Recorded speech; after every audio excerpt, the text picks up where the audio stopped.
Anggaran COVID-19 sebesar 60 miliar tahun 2020 di Halmahera Utara, Provinsi Maluku Utara akhirnya berbuntut panjang. Dana tersebut jadi polemik sehingga harus berujung di meja jaksa. Sejumlah satgas COVID-19 juga telah dimintai keterangan. Saat ini pertanggungjawaban realisasi dana puluhan miliar itu mulai ditelusuri oleh jaksa. Kasih Intel Kejari Halmahera Utara Rizky Septriananda bilang, sisa anggaran 27 miliar yang belum sempat dicairkan Satgas COVID-19 ini, lantaran tahun penggunaan anggaran telah selesai. Menurutnya alasan tersebut tentu perlu ditelusuri lagi. Dalam waktu dekat pihaknya akan memanggil 19 kepala puskesmas serta bendahara untuk dimintai keterangan.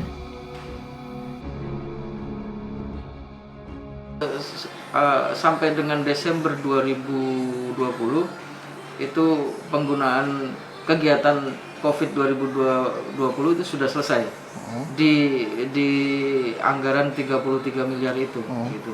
Sehingga 27 miliar itu tidak dimintakan untuk pencairan seperti itu.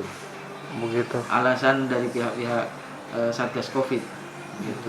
Tapi kita akan telusuri itu apakah benar 27 miliar itu ada di Kasda ataukah sudah dicairkan atau bagaimana? Begitu.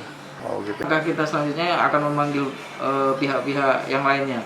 Seperti tadi yang saya bilang, itu kepala puskesmas, 19 kepala puskesmas dan 19 bendahara puskesmas.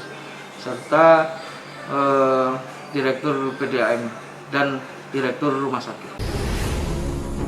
Sebelumnya di tengah kucuran 60 miliar rupiah pada tahun 2020 ini, sejumlah petugas medis di rumah sakit daerah mogok kerja. Dalam berita tersebut, petugas medis mempertanyakan dana insentif yang dibayar tidak sesuai dengan perjanjian. Yang mana disebutkan bahwa mereka akan dibayar sebesar 7 juta rupiah per bulan. Sayangnya yang diterima saat ini hanya 600 ribu rupiah per bulan, bahkan harus menunggak selama 5 bulan.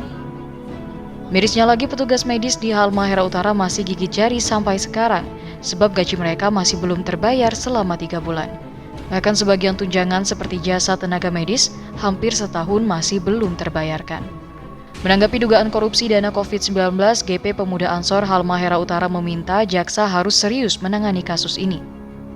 Bahkan pihaknya berjanji akan mengawal kasus ini hingga tuntas. Anggaran COVID yang diduga bermasalah yang melibatkan ada beberapa pejabat di daerah. Oleh karena itu, kami di Gerakan Pemuda Ansor juga tetap mengawal. Jika Kejari tidak serius, kami akan melakukan aksi demonstrasi untuk mempertanyakan lebih serius terkait dengan dana COVID yang diduga bermasalah di tahun 2020. Dari Halmahera Utara, Maluku Utara, Mufrid Tawadi, kontributor Suara Indonesia melaporkan.